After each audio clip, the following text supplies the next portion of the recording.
Hi fellas, most of you will recognise this old map.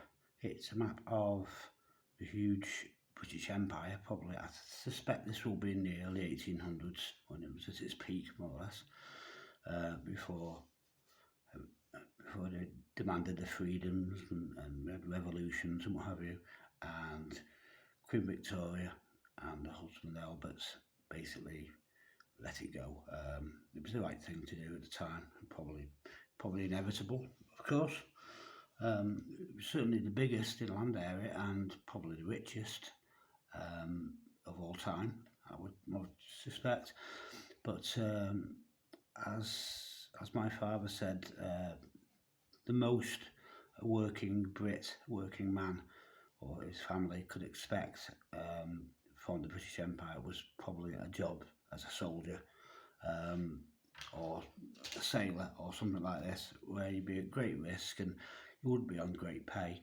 And as a matter of fact, my great granddad served as a soldier in South Africa, just here in the Boer War in the late 1800s. I digress. However, as you'll know, it probably was, certainly sometimes in its history, it certainly was, did its fair amount of cruelty embroiled in it. But it's, as we know, the French had an empire all across Middle East and West Africa. The Germans had an empire in South Africa and Namibia, West Africa, Southwest Africa, and also the Portuguese control most of the Congo. I'd have to research it for the dates and whatever. I'm doing this on very limited technology, just what's available, make do amend, the old English way, British way. But whilst the British Empire was certainly the biggest in all time, and I suppose probably, modern day soothsayers have come to see it as the least malevolent, the least vicious in history. That was from a US commentator. But as we know, the French, the Germans, and a certain other group who originated from this area were doing it way before we did. This certain group who originated, I'm not even going to name because it's too dangerous, who originated from Western Saudi Arabia, were actually dealing in slaves before the time of Jesus. Let's put it in perspective. And there were many English and Irish people also took as slaves. But there's another empire, an older empire, which I'm not going to name, which certainly rivaled it in, if not in area, it certainly outdid it in savagery. As we say, this is the present day borders of this other empire, which I'm not going to name. So it all started from a little village just here in Western Saudi Arabia. So you guys will know this, and it was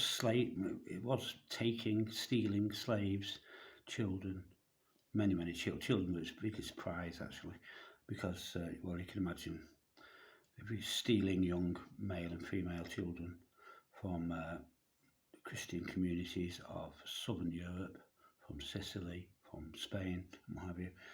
You can imagine what they were used for. You can imagine what they were sold for, why they were so valuable. In fact, taking slaves is what drove this empire.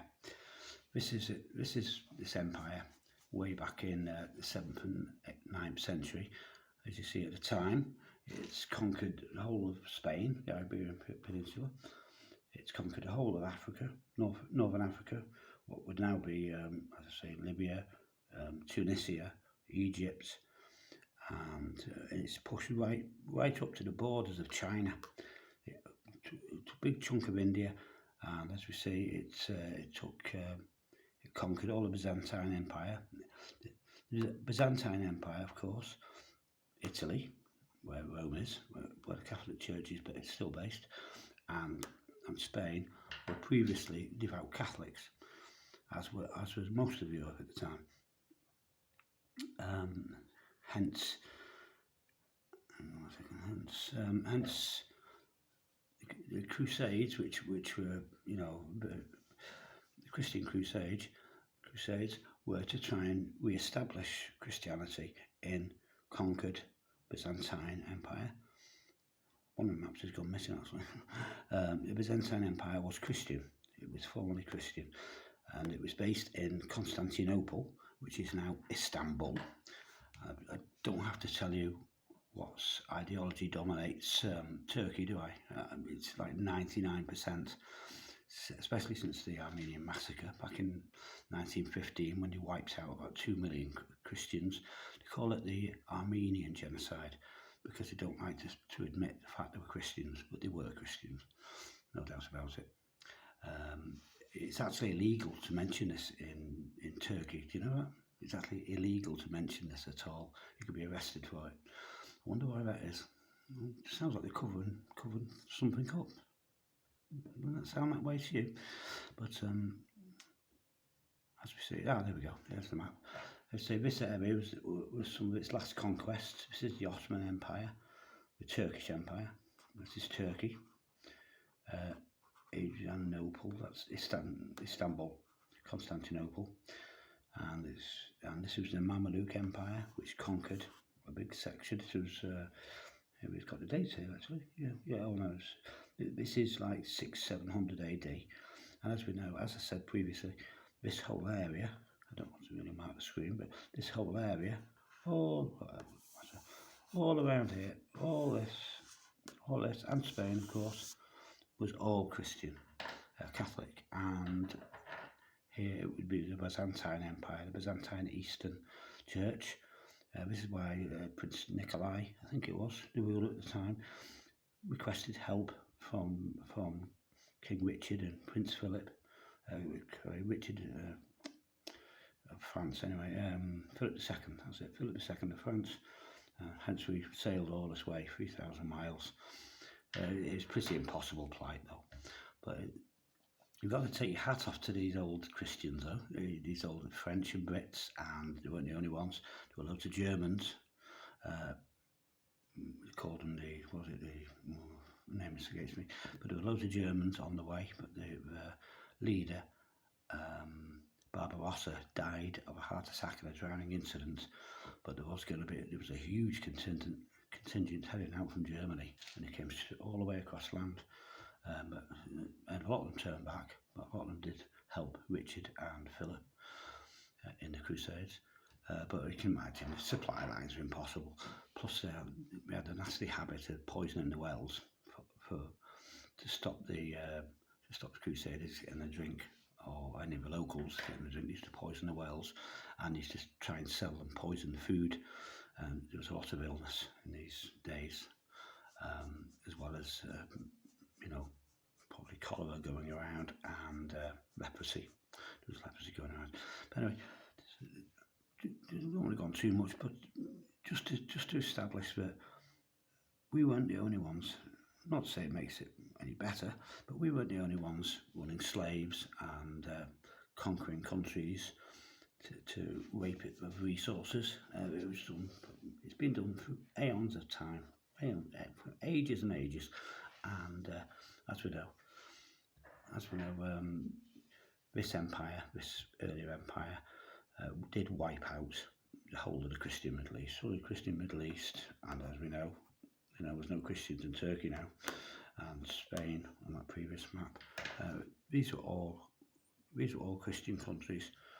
Either it was before the Reformation. This is before the establishment of the later Protestant Church.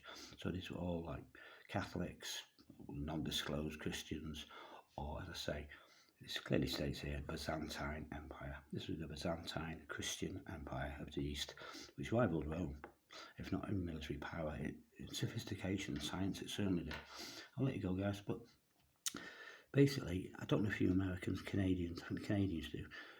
Do you use this term con job, or con artist, confidence trickster?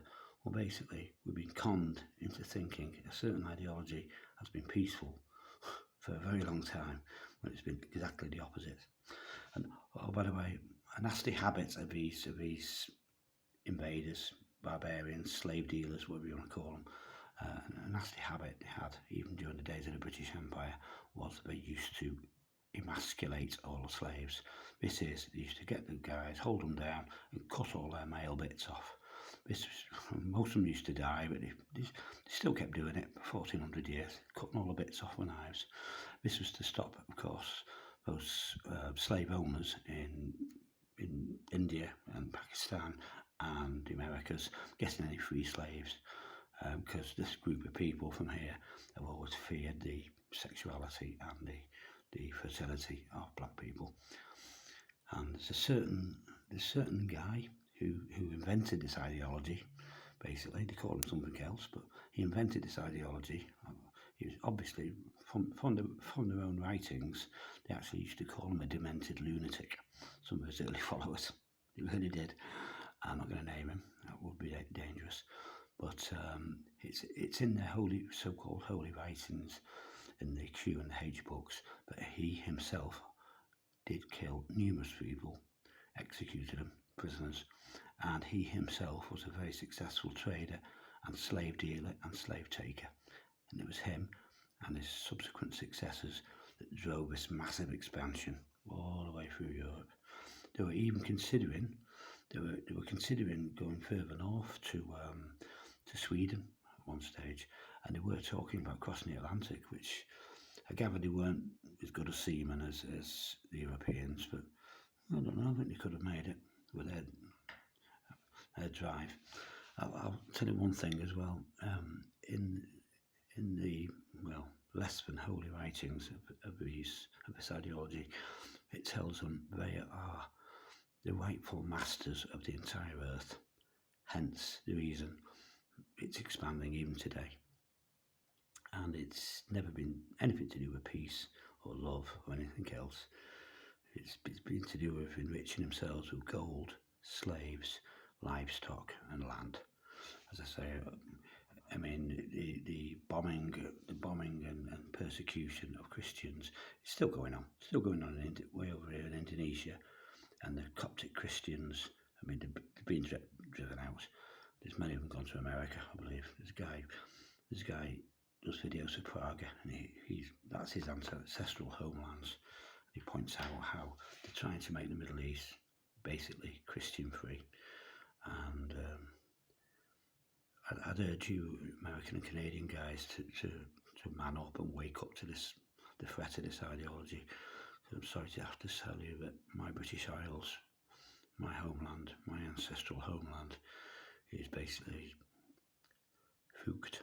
It's basically fooked, knackered now, because I found mosques in London. There's another 150, 100 plus in Luton, loads in Yorkshire, Manchester. We're basically stuffed, and none of our politicians have got a clue what to do about it. Okay. See you guys. It's Dave signing off. Bye bye.